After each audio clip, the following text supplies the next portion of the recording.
Welcome back. So tonight, my take is a cry for my country. We're all on a slippery slope and everyone knows it. Well, maybe I'm just not optimistic, but listen, any reasonable person should by now know that we're headed for a very black hole if we don't change course. I know that even up to that point, I've already made some enemies.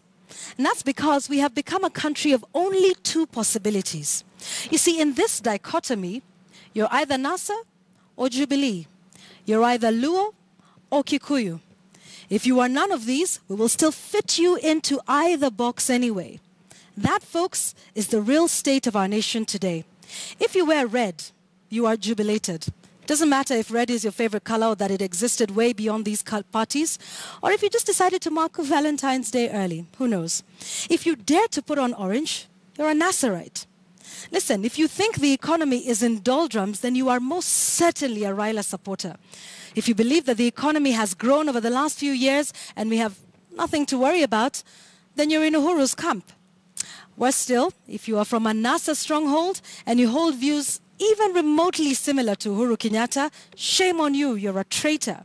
In fact, you may need security to access your home.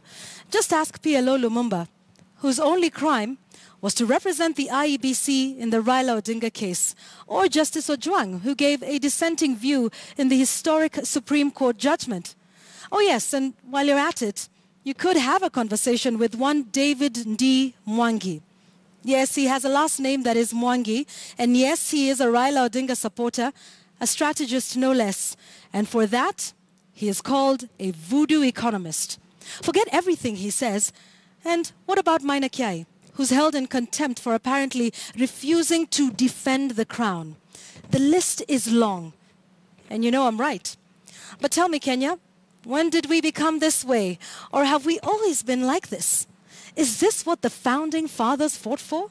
Is this why people died on the streets and in squalid cells clamoring for a new constitution? Let's face it, my friends, this prolonged election cycle has brought out the worst in us. We have become intolerant. We have become unreasonable.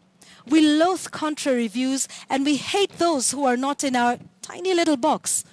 I refuse to give a prescription tonight on my take, but I know that this is not the Kenya our freedom heroes dreamt of, and it is